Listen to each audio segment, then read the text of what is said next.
Michelle, thank you so much for coming on the show. Yeah, thank you so much for having me. Oh, well, look, we've been really excited about this one because it's a lesser known topic. The whole link between metabolic health and the downstream effects, what that can do on your mental state and that affecting how you see the world. And I'm looking forward to getting into it with you today. Awesome, me too. I think a good place to start is rather than me trying to tell your story for you as an intro, I'd love to understand how you came to know what you know now about the link between metabolic health and one's own mental state, and sort of maybe talk if you could talk to your story as to how you got there would be really great. Yeah, my health journey began when I was 12. When I was 12 years old, I was diagnosed with anorexia nervosa. I was 5 feet tall and 57 pounds. I apologize, I should figure that out in kilograms, but my BMI was, I want to say like, it's 13, like very, very low. I went to inpatient treatment for 2 months. I was immediately put on a 24-hour tube feeding system. And, you go from severe starvation to, the tube feeding ingredients back then were corn syrup, maltodextrin, soy protein, canola oil, these really highly inflammatory ingredients. Fast forward now, they're the same. We'll talk about that later. But yeah, as a 12-year-old, I was put on 7 different medications, everything from this incredible anxiety I was having to, the side effects of the medication, GI upset, diarrhea, just felt horrible, and back then this was in the early 90s. Like you didn't have phones, you didn't have the internet, you were basically isolated for 2 months. I didn't see my parents until I want to say the very end of the 2 months. And that was tough. What I was told as a 12-year-old, like people don't really recover from eating disorders. Like you're going to become weight restored, but likely going to have these racing thoughts around food. You'll probably always have to deal with anxiety and depression. And that's if you recover. I was very familiar that this disease was, unfortunately, that a lot of people don't recover. And statistically, anorexia has one of the highest mortality rates of any psychiatric disorder, right? Meaning more people will die of anorexia than schizophrenia, schizoaffective disorder, major depression. And the statistics are just terrible. Even today, I mean, fast forward, 30 years, 20% of people who die of anorexia actually take their own life. 20% of people will stay sick, in and out of treatment their whole life. Like it's pretty terrible. And so I remember even as a young human being like, oh my God, like I'm going to have to become this. This is my life. Like I'm going to deal with this forever. And I'm grateful that I did become weight restored. But they weren't wrong. I constantly had anxiety. I would deal with periods of depression where I would just feel massively down. I was a very type A overachiever, A's all throughout school. I became an athlete and, wanted to win, wanted to always do really well.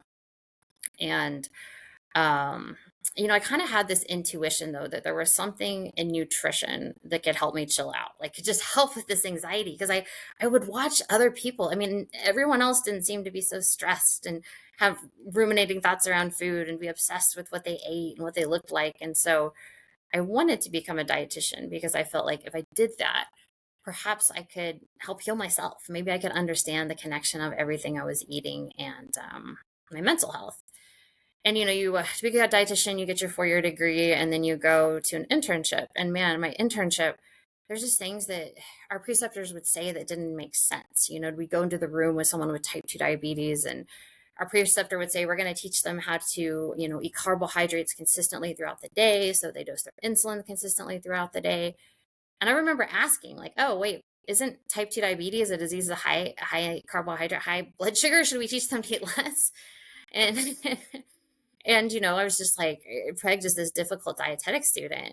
And same thing, we went to the ICU, and I remember looking at the tube feeding ingredients and being like, oh my God, this is what I was fed when I was 12. I was 24 then, I'm 42 now, and they're the same, these highly inflammatory ingredients. And here in the United States, the Academy of Nutrition, which is the governing board of all dietitians, is heavily sponsored by processed foods, Pepsi, General Mills.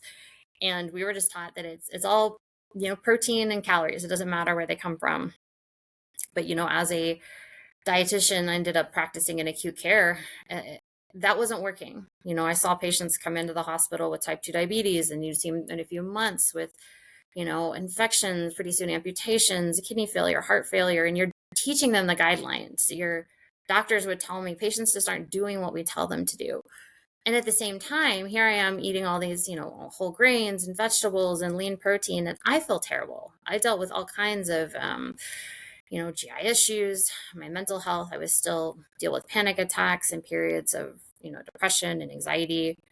But yeah, my major kind of health change happened in 2019. So that's when, and I think this happens to people sometimes. Like you have your own personal like health crisis, and then you're like, okay, we've got to do something different.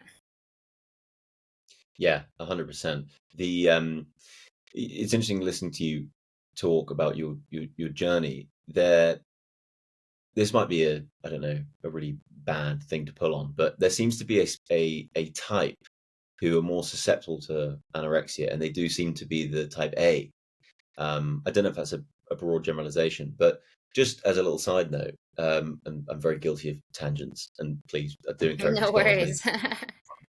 Do you think there's something in the, I guess, neurotransmitter profile of a type A person, leading to them to be more susceptible to psychiatric conditions such as anorexia?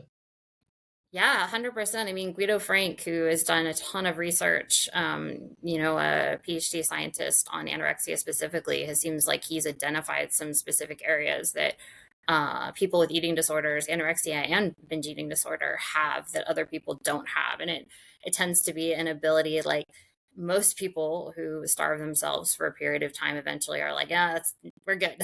It's too much. But people with anorexia, there seems to be, and it does have to do. I apologize, I don't know the exact mechanism, but these neurotransmitters that they're able to override this ability for a incredibly prolonged period of time. Myself and the young women I worked with eating disorders, I often tell them like if you are able to channel that energy into something else, like you can power a whole city, like you can do incredible things. And Mm. to me, that's part of recovery is finding another outlet for that because yeah they tend to be these incredibly high achieving people that can override like I said that ability to you know to be like okay I need to eat. And there is research how much of eating disorders and any psychiatric disorder is nature versus nurture, meaning is it genetic, are you genetically predispositioned to have these issues versus I was put in a family environment or specific environment where I was maybe exposed to this. And we don't know, I'm sure it's a combination of both, right? Like I am the youngest of four, I have three older sisters, all exposed to the similar family environment, and I'm the only one that had those issues. So did I potentially have more of a genetic predisposition and have that? So yeah, I definitely think there's some type of genetic component. Mm. Yeah, it's never black and white, right? It's a wholly genetic thing, it's a wholly metabolic thing, it's a wholly psychiatric thing. But all these things are so, in any complex adaptive system, everything's always connected. Mhm. Um, do you think learning, because you're also on the board for the American Diabetes Association, if I got that right? I read American Diabetes Society. So the association is Right. the one Oh, we're kind of the opposite of. God, in my research, I was like, there's one not to say, and there's That's one all to say. right. That's all right. Okay, cool. Okay. So sorry, you're on the board of the American Diabetes Society. Society, yes, correct. Society. Okay. And do you think the lessons that you learn from working with people with type 2 diabetes and maybe pre-diabetic people, do you think those extremes shed light on a sort of a new, more effective approach to help those going through battles of anorexia? Yeah, it's really interesting because, I was taught, certainly in recovery when I was in, 12, that you have to eat all foods all the time. You need to be able to eat ice cream and cookies and broccoli and chicken. And kind of the thought behind that is that you can't ask somebody with a dysfunctional relationship with food, and I would certainly agree that somebody with anorexia, bulimia, binge eating disorder has a dysfunctional relationship with food, to exclude a food group. You can't ask them to exclude sugar, exclude carbohydrates. But what we know now, and I think this will tie into your question about type 2 diabetes, as the when you that line of thinking, that's treating a disease like it's a purely psychiatric disease. Like if it was just mental and it had nothing to do with metabolism, then I can hear that, I understand that. But if we if we don't treat these mental health disorders, and I'll include eating disorders and things like major depression, schizophrenia, schizoaffective disorder, like metabolic disorders, in my overwhelming experience, we're asking for relapse. There's a great paper written on the long-term effects of anorexia. And this person, there's a line that just sticks out in my head he was just saying that people often with anorexia will go into treatment, gain weight, come out of treatment, lose weight. It's like this, and it starts over. It's this cycle that's incredibly devastating to the individual. It's devastating to the family. It's devastating financially. And often, once again, they're not treating metabolism. And what does that mean? Because okay, that sounds great. What does that actually mean? If we are continuing to kind of throw the standard American diet, and I imagine it's similar in the UK, where people that either starving themselves or binge eating disorder, we're giving them tons of sugar and tons of flour and very high carbohydrate diets, you're exacerbating potentially some of the mental health conditions. I feel like it was Chris Palmer who told me, we have to start viewing mental health disorders similar to like epilepsy. Like babies have epilepsy. They didn't do anything wrong. They're just born with a genetic abnormality in the brain where they don't metabolize glucose very well. You feed them a low carb ketogenic diet. And a lot of people, even with drug resistant epilepsy, will stop seizing. You're using ketones and fatty acids to fuel the brain instead of glucose. And we've seen that with people with with binge eating disorder. Dr. Sethi Shabani wrote an incredible case study where 3 individuals with decades long binge eating disorder were put on a ketogenic diet and followed for several months, and they had complete remission. Once again, you're doing several things when you're doing that. You're stabilizing blood glucose, just like with a type 2 diabetic. When you eat carbohydrates, you have a spike in blood glucose. Your protein and fat is very, very level. So all of a sudden, just doing that, I tell people, just stabilizing blood glucose has an incredible impact on mental health. You feel level, you feel dialed in, you tend to have less anxiety. But when taking it up to the next level, when you're eating, keeping your carbohydrates really, really low, you tend to, you're fueling your brain with free fatty acids and ketones. And so for some people, it's like their brain starts working. They start thinking clearly, they start functioning better. And that's what I experienced in 2019. It was all of a sudden my major anxiety and depression had remission. I could think clearly. I could go for hours without eating. And I'm not saying that, this is a silver bullet or a magic bullet for people, but we do even see shifts in brain chemistry. There was a 6-week pilot study with people in schizophrenia. And after just 6 weeks on a ketogenic diet, you could see shifts in 2 major areas of the brain, the singular anterior cortex and the singular posterior cortex. And it was just like, if a pill did that, it would be all over the news. It'd be $1 zillion thing, right? But it's the diet. It's you're not going to make money, so it's not going to make huge headlines. But kind of the take-home message is when you treat these disorders, like 2 ways: metabolic psychiatric disorders. We need to address the psychiatric component. We need to figure out how we got here, why we got here, how we can hopefully prevent this from continuing to go. But then we also have to treat your metabolism. In doing that, I've seen people be very successful, at least for a period of time. It's like, can we just heal your brain, heal your body? And once again, I'm not saying, and we don't have long-term data to my knowledge on people with anorexia or other disorders that have done this for very long periods of time. But at least give your system a chance to heal. Definitely. It's interesting because your experience going through a quote unquote the standard of care treatment, right? The sort of cookie cutter approach, it seems to be effective, but as you alluded to, it doesn't target the actual root cause. And then you get into the complexity of, okay, well, what does target the root cause? And then you go back to sort of standard of care, people who've been studying this for years. Maybe it's a genetic thing, it's this, but they would often neglect the metabolism. And I think there's people like, a lot of people you just referenced, like Chris Palmer, and yourself, and other, brilliant people in the field who are actually shedding light on the metabolism's role. But there's just so much pushback because the metabolism links to diets, and diets have these things that, well, diets can't do. much. But then if you look at, well, what are the downstream effects of just keeping blood glucose stable, and as a result, insulin stable, and as a result, all the different cofactors of what happens off the back of that stable, you get into a whole different field. And then in the inverse, if what are the downstream effects of having an elevation of high ketones in the blood? You know, I mean, I was speaking with Dr. Thomas Weems the other day, who was telling me that actually, if you look at the definition of a hormone, ketones do actually fit that definition. And I just think whether they're a hormone or not, it's an interesting point of, if you have high levels of ketones in the blood, they do more than one thing. You know, there's multiple different things that happen off the back of that, and one of which is changing the brain chemistry. So I guess off the back of that is, what do you propose, or do you have any idea of what's going on mechanistically off the back of stable blood glucose and or high ketones in the blood?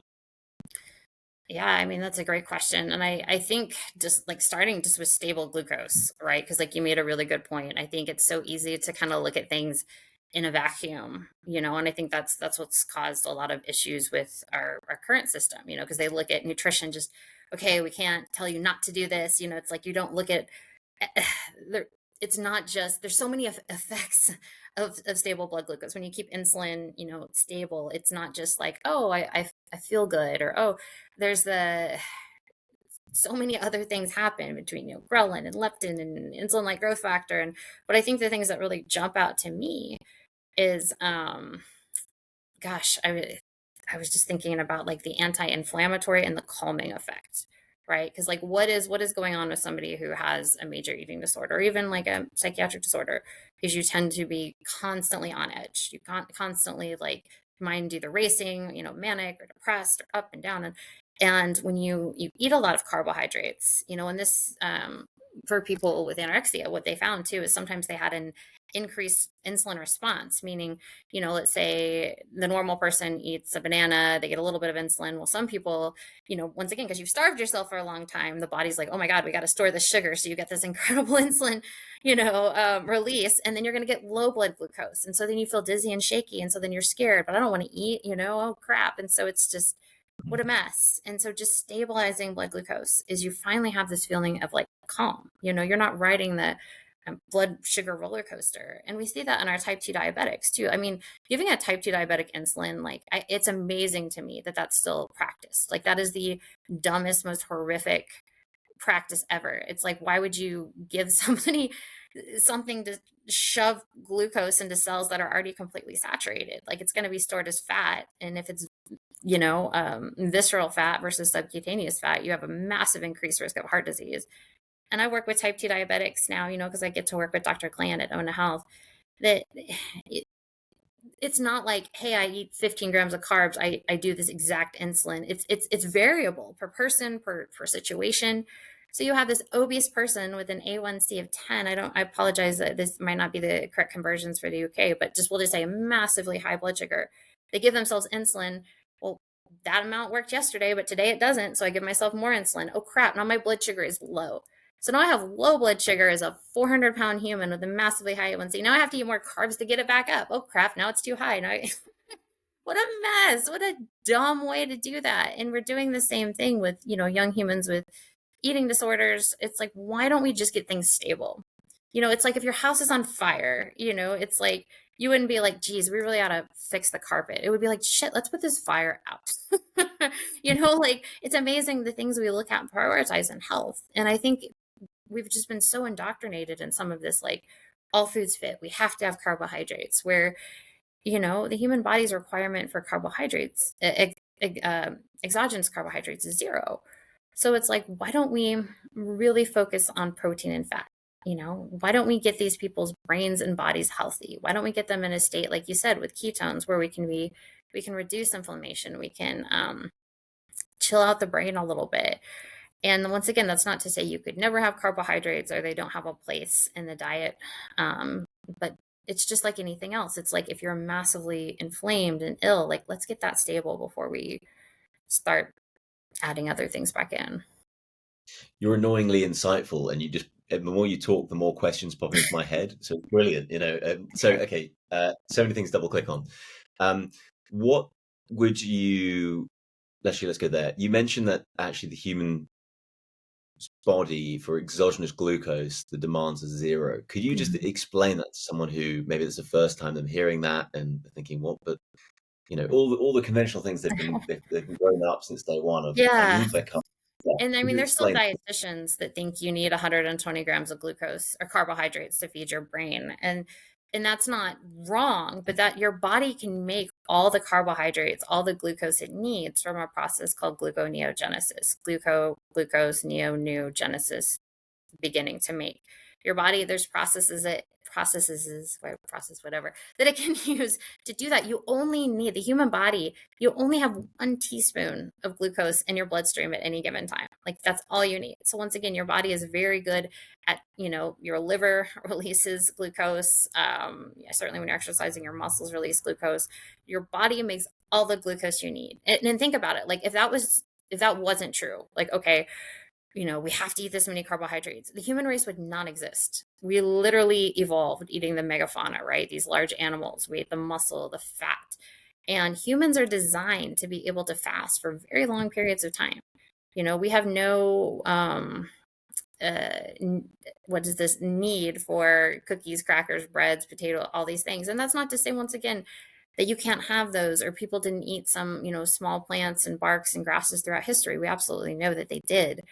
But by telling people that they need to focus their diet, the basis of their diet, on carbohydrates, I mean, that's caused, in my opinion, every chronic disease known to man has skyrocketed since we've increased our consumption of carbohydrates, and specifically the more processed carbohydrates. I'm in agreement with you. I've really enjoyed learning about George Cahill's studies, where you're probably familiar, but for the audience, I haven't. I'll briefly walk into them. A guy called George Cahill fasted people for 40 days. You couldn't get away with doing this now. This was a number of years ago. Good luck. And yeah, exactly, not going to happen. But their glucose obviously dropped. Their average glucose, which I think in America is called, what is the A1C? Is that Yes, sort of average glucose? over 3 months, yeah. I think in the UK it's like HbA1c or something slightly different, but same thing, average glucose over like a snapshot. And it dropped a little bit, but it doesn't go below a certain threshold because of gluconeogenesis. So I think anyone who's sort of this lesson gets drilled into you if you wear a continuous glucose monitor or start to sort of measure your glucose on a daily basis, you realize that actually it's not going to go to zero. It never goes to zero, which is an interesting sort of paradigm shift once you internalize that lesson. The other question I want to ask is, okay, fine. So if someone is, anywhere on the spectrum between someone is dealing with some sort of psychiatric illness to they have anxiety and depression, or, actually they just want to feel slightly better, wherever you are on that spectrum, going and eliminating one food group to try and keep your glucose stable and or create ketones in the blood can be deemed as somewhat restrictive. So for people who struggle with the idea of restricting food groups, the whole idea of intuitive eating, how do you go about reconciling that sort of paradox between I don't want to be restrictive with my food groups for my mental health, but then I sort of have to because of all the physiological benefits of keeping my glucose stable and or blood sugar? It's so funny when you said intuitive eating. I just felt my chest be like, "Ugh," I just hate that term. It's a and to be fair, like I want people to have like personal sovereignty. I think that's very important, especially culturally. Like you need to be able to do things in a certain light. But when it comes to it's hard because of working, especially working at Ona Health, it has really helped open my eyes more to just how massively addicted people are to food, to the point where it's, people with their blood glucose of, 4 or A1C of 14, like average in the 400s, like massively type 2 diabetic. And the idea of giving up food makes them anxious. And people use food as an incredible coping mechanism. I've had people tell me, I would rather die than give up cake. This is the best thing in my life. All I have in my life is to look forward to is, fill in the blank, the sugary food. And so from that perspective, I hear that. I just want to hear and validate how, as a society, unfortunately, we've made it very easy to be addicted to food. Because one, it's the most socially acceptable addiction. Like every break room I ever worked in a hospital had sugary foods. I always say, like, if you came into work and started drinking a beer, you would probably be escorted to HR. You might be fired, but you certainly, if you were, snorting coke or something, you would definitely be fired, maybe be escorted to jail. But if you come into, a dietetics office eating a donut, people would be like, "Oh, did you bring some to share?" Like, it's just this, it's a different mentality. We give our kids sugar, we celebrate with sugar. You're happy you eat sugar, you're sad you eat sugar. So I get that from a societal standpoint. And I think just starting the conversation with that, I think we just have to realize what we're up against here. But then as far as like people saying like, "Oh my God, it's so restrictive, it's so restrictive." Um, I just, from a personal standpoint, I can't tell you how restrictive living with an eating disorder is. I say I was literally, I feel like I was standing on the sidelines of my own life. As you're hearing me talk today, I'm imagining you probably don't think like, wow, this person is a really crazy, unwell spoken human. Like I'm a very happy, I feel like I speak very well, but an eating disorder, it took everything from me. I would never have been able to do this. I was incredibly anxious. As recently as 2017, I had plans to take my own life. Like I did not want to live. I had to get some professional help. Like, and this of course, was before. If you had told me like, "Hey, all we're gonna do is we're going to take out carbs. We're going to massively increase protein and fat. And that is going to completely change your mental health. You're going to be calm and stable. And it's not like everything in your life is perfect, right? You're going to have stress, but the whole point is to be able to deal and process and move on from stress." And so telling people that that's restrictive, honestly, it makes me want to punch someone in the face, because it's like, until you have heard my life, until you've lived massive depression, go interview someone with massive depression, people who think that way. Like they literally can't even get out of bed, and you're telling them they can go from that to being able to like function in life. Like that frustrates me to no end, because, and I realize like, people think you're missing out on life. Like that's how addicted to food we are. You literally think people are missing out on life if you're not eating sugar. And it's amazing to me how far in society we've come to where it's like I said, some people say like, I would rather die than not have bread or cake or something like that. Yeah, intuitive eating is not something I have done a lot of reading on, but there's a few people who dropped in a few questions around this, before we speak to you, obviously. And the either way, I think you've got to have some discipline, and it's not just like a free lunch. Like it's whatever path you choose, it's something's going to be hard in it, and it feels very sort of, I mustn't restrict or do anything because of self-love and compassion. But surely the biggest self-love and compassion is actually, what is going to set yourself up on a healthy point of view moving forward. So, yeah, sort of almost like which pain do you want to choose, right? Well, and you can't even do it. It's biologically, physiologically impossible, because it would be like saying if every calorie was the exact same, then I could see that. Like, okay, if cake affects your body the same way as a steak or, tofu or beans or an apple, but that's not how physiology works. Your body doesn't have calorie receptors. Your body has hormone receptors.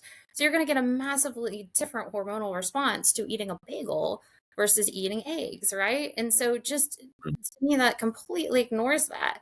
So you literally set the person up to fail. They're like, okay, I love myself. I want to eat a donut. Okay, well, yeah, you get this blood sugar spike and crash. Now you feel awful. It's not your fault. You're just a human that has an insulin response, right? So that's what frustrates me about that, because it almost, like I said, it literally is, it's not teaching you how to take care of your body. Like it's a good and honorable thing to be a healthy human. And we can talk about this. I might go off on a tangent, but we also are glorifying some in my opinion, things that aren't healthy. Like in this country, we glorify obesity, like that's not something that needs to be glorified. A health at every size. And to that I say, like, okay, great, was I healthy when I was 5 feet tall and 57 pounds? Like, oh no, of course not. Okay, well then someone who's 5'7" and 400 pounds is probably not healthy. We look at their metabolic markers, their A1C, their triglycerides, their fasting insulin, their some of their cardiac values. And once again, it's not a moral judgment. It's just, I don't know. It obviously gets me going. Oh God, me too. Me too. I just struggle with the idea that, anyone, like, yes, anyone can live their life as they please, all good, as long as not hurting anyone else. Cool. But you can't convince someone that that is a healthy way to live your life, especially if you believe that most chronic diseases are metabolic in nature. Well, Mhm. if that's the case, then if your metabolism is completely shot, you're at risk of all major chronic diseases. That's not something to be encouraged and championed. How on that, off the back of most diseases are metabolic and most chronic diseases are metabolic in nature, how do how would you differ in starting to work with someone who's pre-diabetic, diabetic, uh, anorexia, a sort of slightly less severe eating disorder? How does your approach alter with these different situations, or is it actually all uh, not a one size fits approach, but is it actually quite straightforward? No, that's a great question. And for type 2 diabetes, prediabetes, it's very straightforward. And that's the one thing I love about the work we do. And I appreciate, I remember being at a new employee orientation once, and the person who was leading the talk said, nobody who's in a health crisis, and usually if you're in acute care in the hospital, right, you're in a health crisis, says, I'm in a crisis, challenge me. And so I appreciate, if you have a disease of elevated blood glucose, type 2 diabetes, pre-diabetes, and so many other metabolic diseases, PCOS, erectile dysfunction, dementia, elevated blood glucose, then what should you do?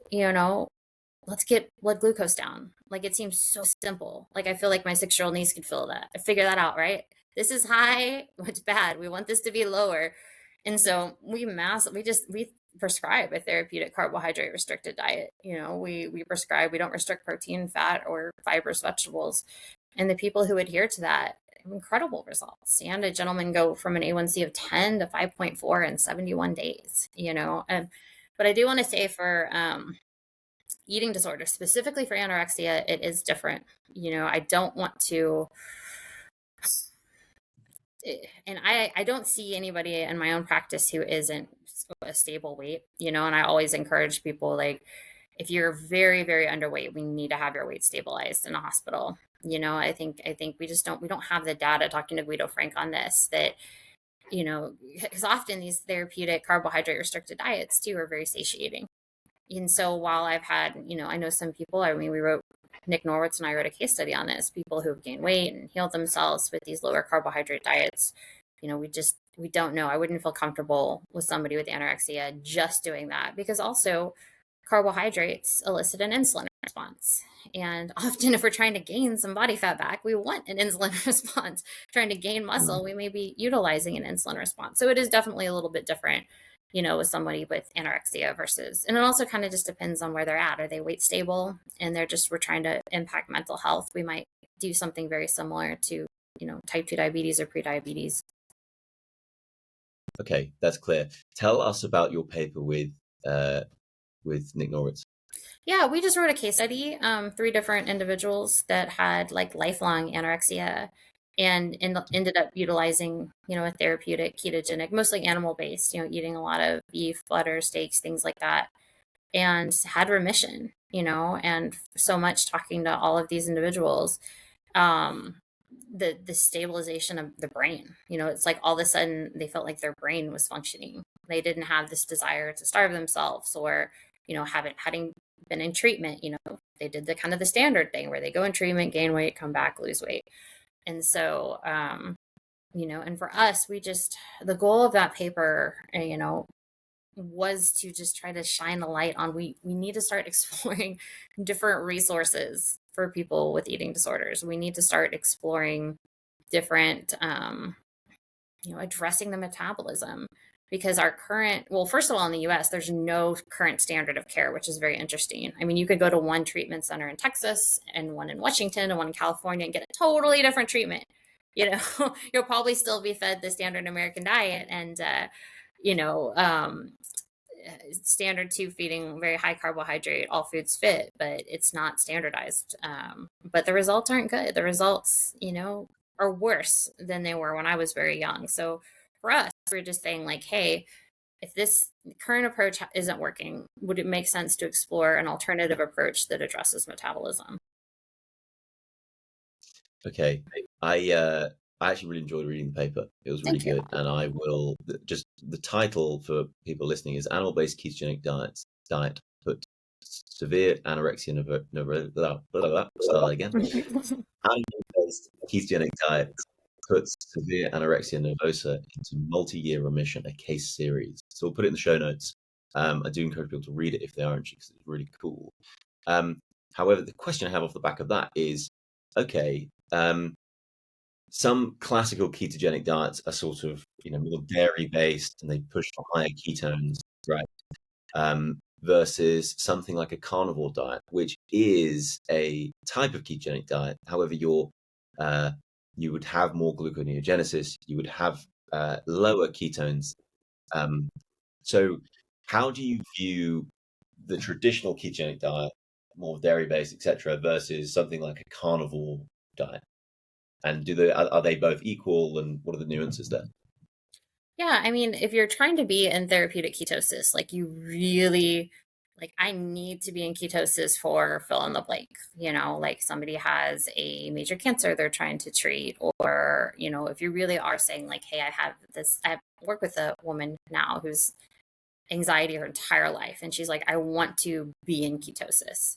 Then you want to make sure you're getting enough fat. And it also depends on the person's current metabolic state. Like if you're massively obese, we may not need to have as much, you may not need to eat as much fat because you can actually be using some of your own body fat. If you're severely underweight, we may increase your fat. But like a traditional, I guess just the definition of a ketogenic diet is it is incredibly high in fat, 75, 80% fat, where that, in that sense, you might be actually restricting protein to some degree, because you're really trying to have the fat as high as possible. Where a carnivore diet, you tend to be eating a bit more protein than fat. And that's kind of the approach, my general life approach. Like I tend to eat more protein than I do that super high amount of fat.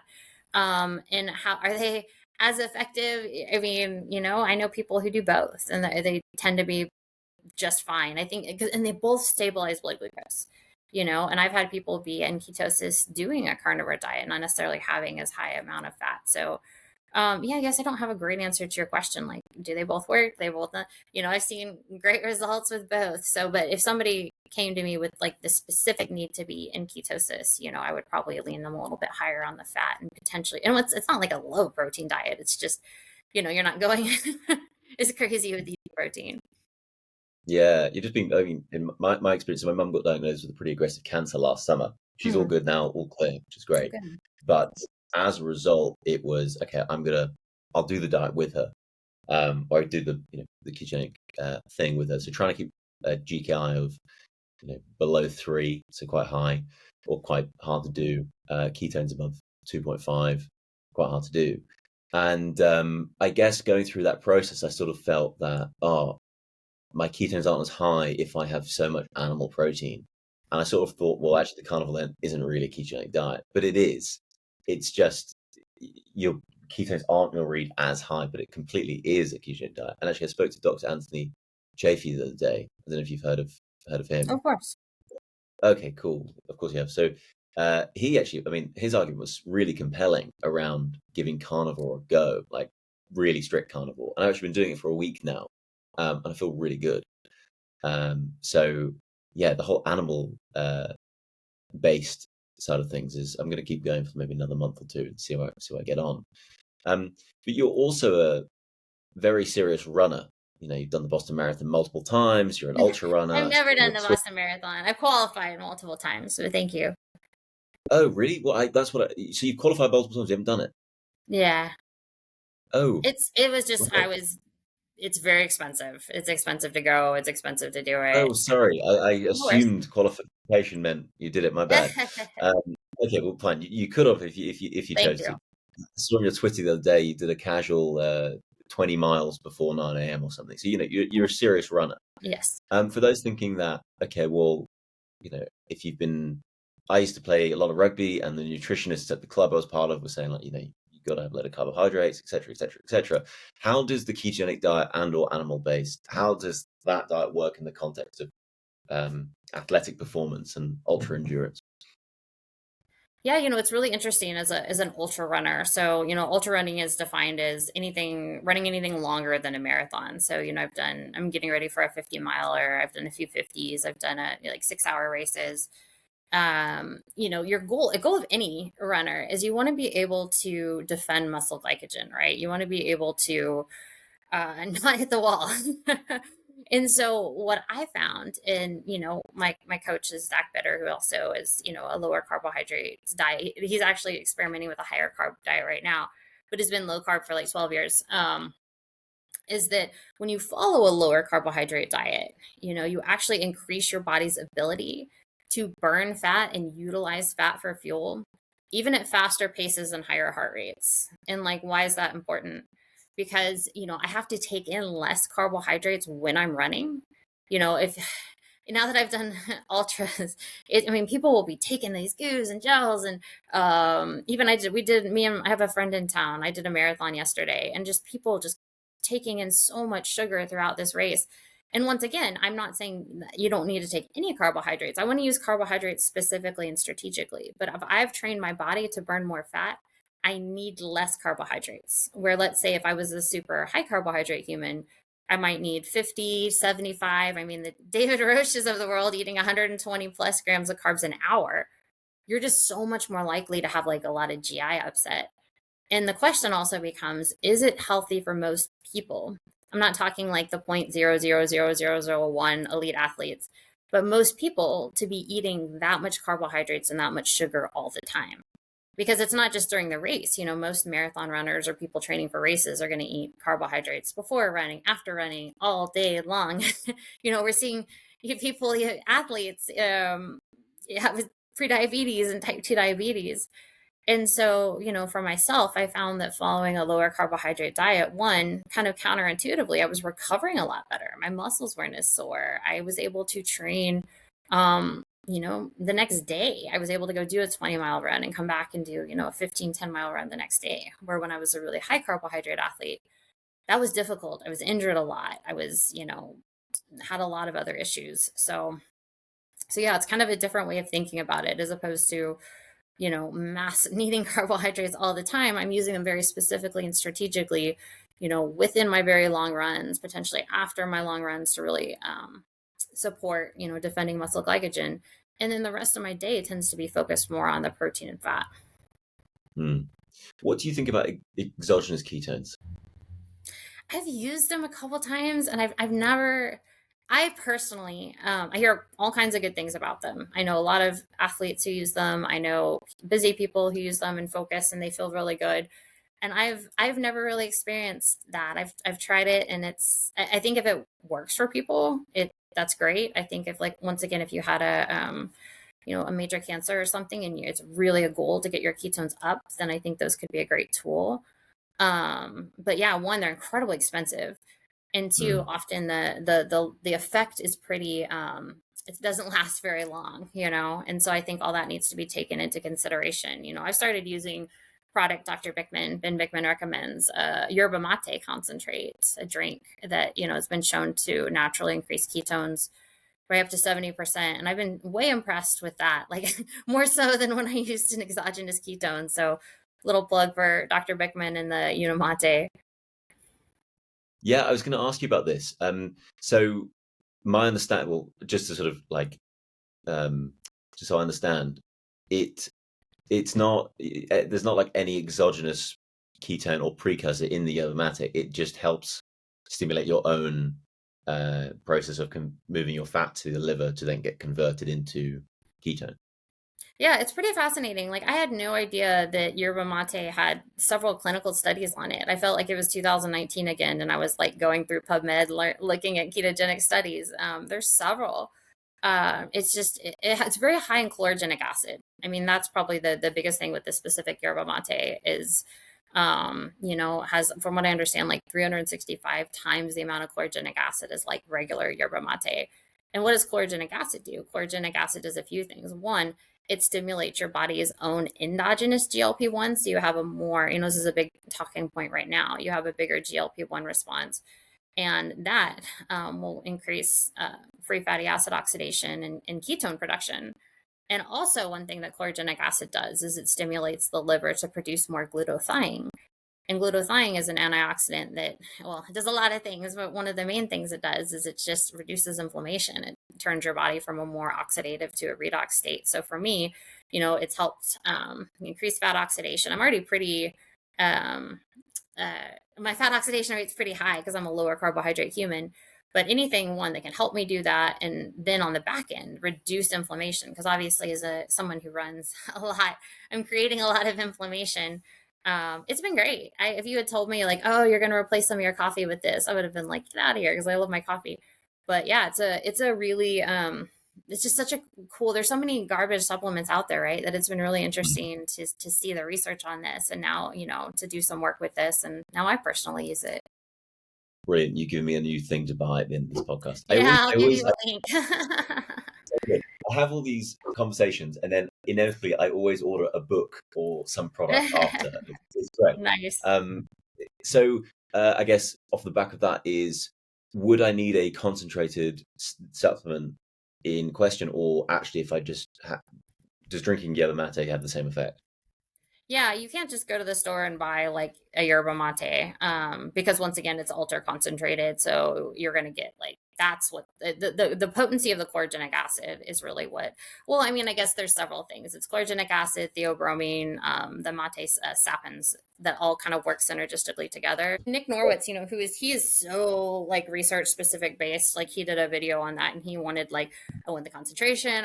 Because supplements, they don't have to be third party tested. They don't even have to have what they say they have in them.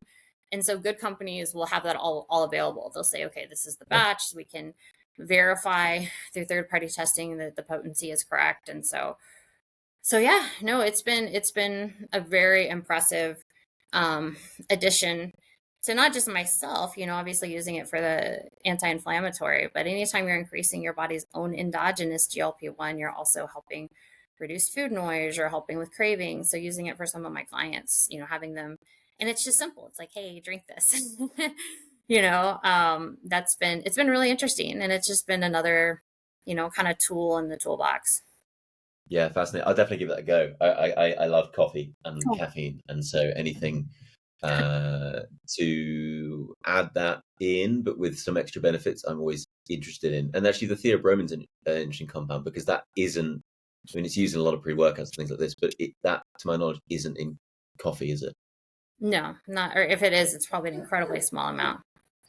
Okay, and actually, what any benefits of theobromine that our audience might be interested in? Oh, I mean, theobromine is a calming effect. It's been used to basically help people kind of like chill out, which is interesting because you would think like, okay, a compound like that has caffeine, isn't that going to kind of like hype you up? But the cool thing about the yerba mate is I've kind of noticed like I feel very level. Where like as much as I love my coffee, you tend to feel like let's go, and then it kind of fizzles and fades out. Especially if you use any type of caffeine like pre-workout. If somebody is using any type of caffeine pill or supplement. I used to use Sports Fuel that had caffeine in it, and I would notice. I mean, you kind of feel like all right, but then it drops you off. Where this is just incredibly level. Okay, lovely. Okay, so are there any other strategies, or I guess tactics to the wider strategy of, okay, I'm going to keep my glucose really stable. I'm going to try and boost my own body's natural production of ketones. Yerba mate can be a tactic of to add on top of that. Are there any other tactics to boost your natural production of ketones? I mean, you certainly do some fasting, intermittent fasting. And I don't recommend fasting for people, especially, I mean, obviously if you're trying to gain weight, but definitely for eating disorders, potentially, maybe some intermittent fasting with like binge eating disorder. But in general, I think you have to be pretty careful. You can, I do a lot of my training fasted in the morning. Certainly doing some exercise can boost ketones. Yeah, I mean, the biggest thing is therapeutic carbohydrate restriction. It's keeping your carbs low. Okay. Yeah. Yes. Okay. Wonderful. I must have ask about sex differences. When someone is transitioning from, I guess, burning glucose to ketones, and or keeping glucose stable, one and the same sort of thing. Are there any things that males should keep in mind? Are there any things that females need to keep in mind? Or is it actually pretty standard to both sexes? No, that's a good question. And I think it really depends for women, especially like perimenopause, menopausal women, there is some research that glucose can help with progesterone, can help.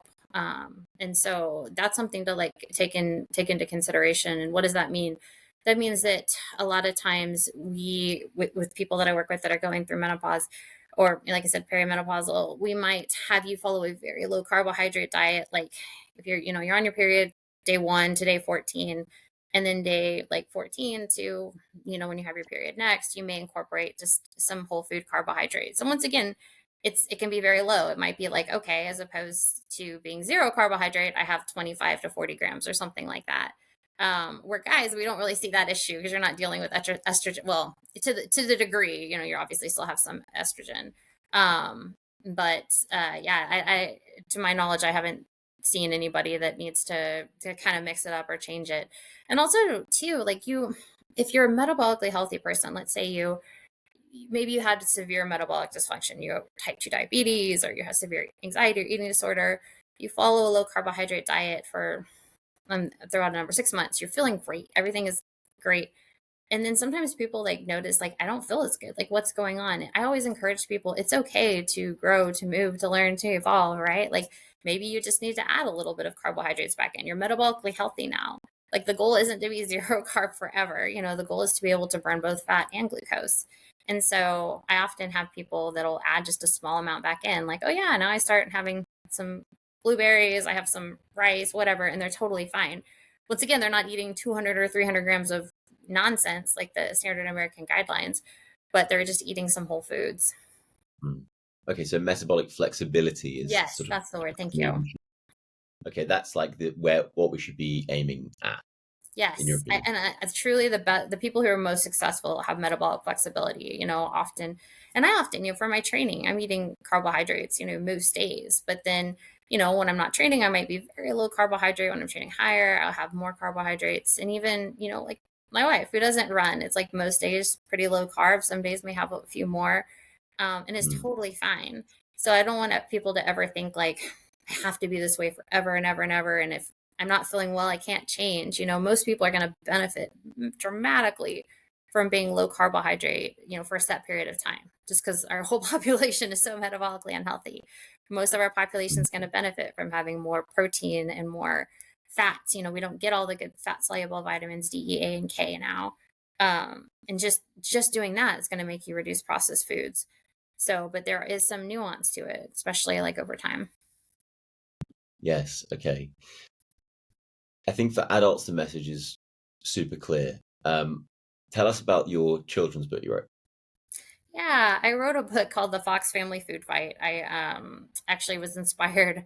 I woke up one morning reading, you check the news and read what's going on, and they had just come out with 2 medications for children with type 2 diabetes. And the youngest person I saw when I worked in acute care that had type 2 diabetes was 8. And so when I was in high school, type 2 diabetes used to be called adult onset diabetes, where type 1 was, youth onset. But now it's not the case. Now we have, preteens with, statistically in the US, it's 1 in 3 preteens is prediabetes. Oh, And so I was just that's so. mad. I was like, this is ridiculous. And so it's just kind of a fun book. It's little Freddie Fox gets type 2 foxabetes, and the foxitition and the foxpital isn't very helpful. A lot of alliteration. But the point of the book was, the Fox family gets away from their traditional diet. They're very happy. Then you have this, his name's Fuller. You have this fox come in and say, hey, what are you doing? You don't need to hunt and fish. Just come work for me in the Feel Good Foods factory and we eat all this junk. And so by getting them away from their traditional diet, they get very sick. And so it's them discovering like, okay, we have to come back. So the goal was that like a parent could read this and be like, holy crap, maybe we should eat healthier. And a kid could read this and be like, yay, that's fun. Kind of like a lot of animated movies have kind of underlying messages as well.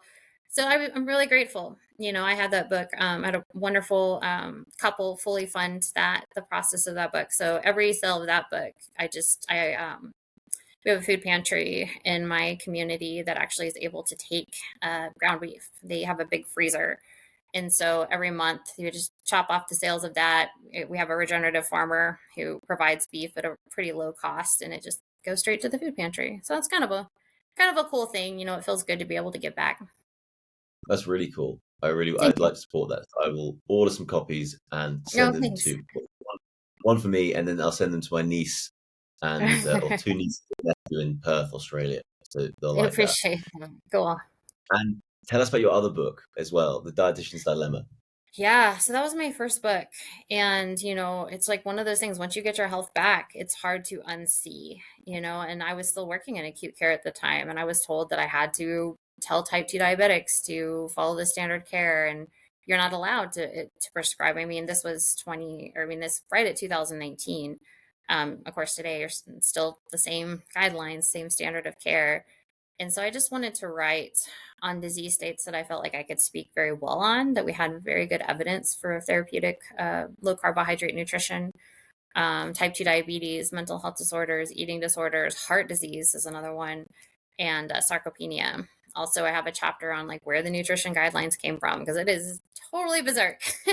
You would think it's like, oh, it's science. It's like, no, it has to do with religion and politics. And what's really sad is because it's like, has nothing to do with human physiology or science. Then I wrote a little bit about running, just because, I was using the low carbohydrate diet to, at that time, start my journey into ultra running. And yeah, it's something that I'm proud of, and something that I've had some pretty good feedback on. Diet.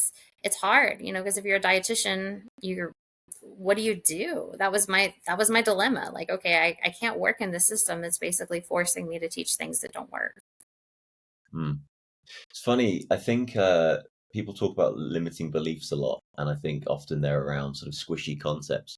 But I think in my early 20s, I'm 29 now, but my early 20s, I had limiting beliefs around I can't go on like a really long run, like Hmm. I don't know, 10K plus without like adequate carbohydrate stores. And it's been popped the last like I don't know 3 or 4 years, but it's kind of it's just yeah, it's interesting seeing that paradigm shift for me and sort of how it translates into your everyday life. We will put links to both your books in the show notes, Thank so you. if you want to check them out, they will be there. I could talk to you all day. You're a super interesting lady. We'd love Thank to you. end with some quick fire questions if that's cool. Yeah, let's do it. Cool. All right. So, first one is over the last like let's say 2 or 3 years, is there any health practice or tool or book or philosophy that has made a real meaningful impact on your health and life? Oh man. Gosh, so much of what I do now is very similar to where I started, very using the therapeutic low carbohydrate nutrition. I would be happy to send you a link to my favorite paper is written by Dr. Eric Westman. It's using therapeutic carbohydrate restriction as the first defense for type 2 diabetes. Like, that paper changed my life. Like, that was the foundation of my chapter on type 2 diabetes in my book, because not only does he talk about how effective therapeutic carbohydrate restriction is, he also he addresses probably the biggest objection to it, which is, oh, is all this fat going to be bad for my heart? I mean, I'll never forget just looking at that and being like, they titrated somebody off 150 units of insulin in 8 days. I had patients at that time that were type 2 diabetic for 20 years. And it's like, you Eight basically cut them days. off all their insulin in like a week.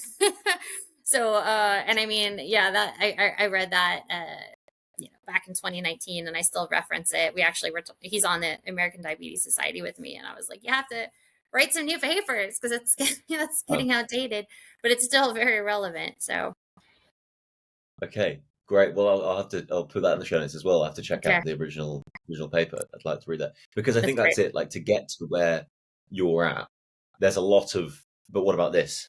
And it's the obvious. Well, it's so high in fat, and it's going to give me a heart attack. It was like, well, you need to understand this body of research, and I'm sure the paper Yeah. addresses that.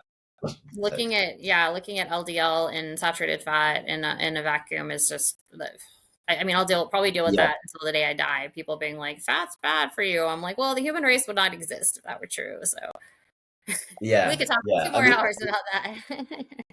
Yes. Well, I mean, actually, maybe if we do, I mean, if you're up for a part two just on that, could be Sure. really fun. Yeah. Um, I know I've been following your friend Nick Norris's work on this and Dave Feldman's work as well. Although I actually I don't understand it as much. I haven't taken the time to really understand it as well as I do some other things. So yeah, would love to get into that with you, but maybe we'll save that because it's such a long Yeah, topic. that's a rabbit hole, but sure, absolutely. Next time. All right, wicked. Well, let's do it. The I would probably another episode we could do as well as on GLP-1s. What is your sort of, you know, your 2 minutes on or minute or two on GLP-1s? Do you think there's a place for them? Do you think they're harmful? Do you think it's nuanced? What do you reckon? Yeah. Well, the GLP-1 agonist, I'm guessing is what you're talking about, the medication. Yes, sorry, yes. Yeah. Because your body naturally produces that hormone, right, from the L cells. And it's interesting. I've never seen, and I'm 42, a drug that people seem to be very excited to say. Like, I mean, people don't usually say like, I'm on metformin, but we've got Serena Williams and Simone Biles and people saying this is really great. I think once again, just like LDL, looking at something in a vacuum is going to, is a really wrong thing to do. I mean, and I've talked to several people that I really trust about these drugs, and I feel like we're such a quick fix society. Nothing in biochemistry is free. Absolutely nothing. You can't impact one system and not impact other systems. So these, and I hear people being like, "Look, I want to lose weight. I want to have these. I don't want to have these cravings." These drugs were developed for type 2 diabetics that were massively obese, and the goal being like, we're going to use them very short term because they do have side effects, and we know that a lot of the weight loss is muscle and bone, which is concerning, especially as you get older. You need muscle mass. Muscle is the organ of longevity. We know that they decrease ghrelin, your hunger hormone, so you don't feel as hungry. Well, also, unfortunately, people aren't feeling. We're having the 2-year studies show a lot of flat affect, anxiety, depression. But even more, when you're decreasing ghrelin is important for autophagy. You're important for cellular turnover. So if you're going to be taking something that suppresses cellular turnover, that's probably not going to end well. Of course, the small side effects, nausea, vomiting, stomach paralysis is not a small side effect. I worry about what we're going to see in 3 to 5 years. And, but they hit, I mean, if I was a sociopath and had no soul, I mean, you could make a ton of money because they hit exactly what society wants. I don't want to change my behavior. I want to keep doing what I'm doing and I want to lose weight.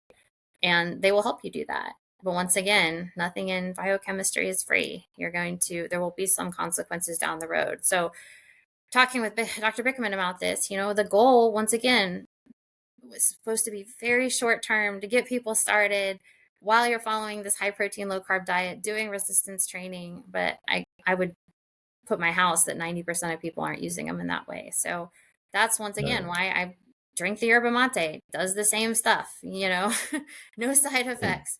But we're also a society that likes quick fixes. So to say that, like, once again, I don't judge people. Like, I'm sure it sucks to be obese. It sucks to be anxious. If you had told me when I was anxious, like, inject yourself, this will fix it, I probably would have done it too.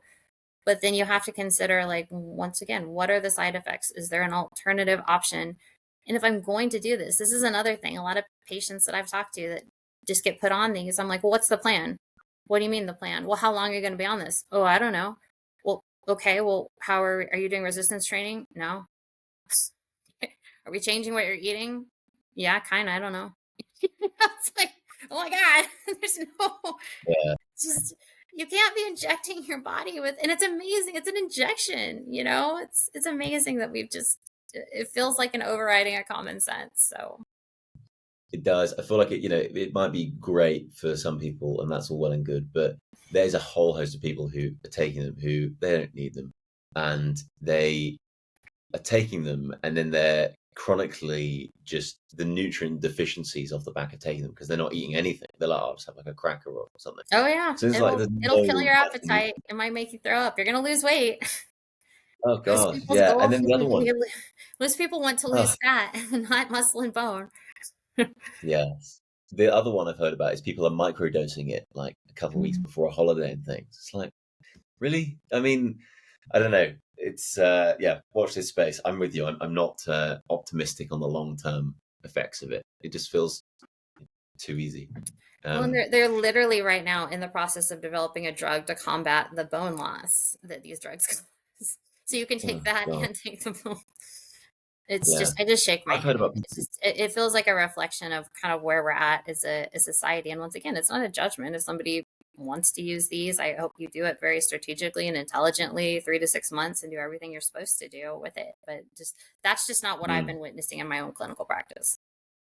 yes. Okay. Well, I'm glad I asked. That was yeah, that was good. I didn't know about the ghrelin and autophagy link. I'd like to research more around that. Um, yeah, I mean, even like people taking them and then thinking, okay, well, to combat the muscle loss, I've got to take SARMs as well or some sort of steroids. Like, who's telling you this? You know, how have you come to that conclusion? Okay. Uh, Michelle, do you have any books that you would recommend to our audience? Obviously, we have yours, The Dietitian's Dilemma, and then the kids one also in the show notes. Are there any others that, if people want to double click on this thread and go a bit deeper, that you could suggest? Yeah. I mean, a lot of the people that I'm fortunate to be on the American Diabetes Society with, like Dr. Ken Berry has Lies My Doctor Told Me. Dr. Ben Bickman has Why We Get Sick. Nina isn't on the society, Nina Teicholz, but her book Big Fat Surprise is a great book, just kind of debunking the myths around fat, saturated fat, and heart disease. See if anything else jumps out to me right now. Gosh, I think those are the big ones that I read that kind Mm, of help shape just shape your basic understanding of you know uh, the first thing that came to my mind was insulin and insulin resistance and how that's connected with you know carbohydrate and processed foods versus this whole like we're just eating too much or we need to eat less and move more type of thing. lovely. And last question from me is, what is one important truth you believe that very few people agree with you on? Well, the first thing, one important truth that I believe, I would say people do agree, well, hopefully some people agree with me on, is the human body and brain have a tremendous capacity to heal. Like, it is amazing how many people I've talked to that are just like, I'm beyond help. I've tried all these things. No, you're not. Like, your body and brain want to heal. It's just, we have to provide the correct input and we have to stop putting in the incorrect output, especially with food and even beyond food. How you think really matters. We could do a whole podcast on that. But we talked a little bit about offline that I truly believe that change comes from us or the individual, your family, your community. I think we have to be very cautious about how we feel about policy change at like the federal level. There's a lot of people that are pretty optimistic about federal policy change in the U.S. and I'm honestly less than optimistic. I've just I've been to Washington, D.C. Every single member of Congress is sponsored by at least one pharmaceutical. One lady, 36, she's probably doing very well. So not, I would love to see policy change at the federal level because that would impact schools and hospitals and jails and all these things. But I, I don't think we're going to see that in my lifetime. I really hope I'm wrong. But once again, like you and I talked about offline, it doesn't matter. We don't have to wait for federal policy to change for us to take steps, for us to, reduce processed foods, eat more protein and fat, take care of our bodies, think positively, be a good human, you know, do good things in your community. Like that to me is what really is going to change the health of our nation. Is it starts with you and your family, because then you have the ripple effect to when I'm a healthier human, I'm better for everybody and everything in my life. Mm, yeah, it's bottom up. It's not top down. I Yeah. definitely share that sentiment for sure. Michelle, you're a fascinating person. No doubt people want to learn load more and dive deeper. Where can we keep up with your work? Where can we find you? Yeah, thank you. So my website, thedietitiansdilemma.net. If you have any questions, there's a link. You can just send your email. I'll shoot you back an email. If you want to work with me, I do still have a few spots open. It's not a ton, but I'm always happy to see if I can do a consult for people. On Instagram at Run Eat Meet Repeat, on X at Michelle Hurn RD, and I'm not on Facebook very often. But if that's all you're on, you can hit me up there at Michelle Hurn. Brilliant. Well, look, really appreciate you taking time. I so enjoyed that. It was a real pleasure and privilege for me. So yeah, we'll hopefully do part two at some point. Yeah, I appreciate it. Thank you so much for having me on.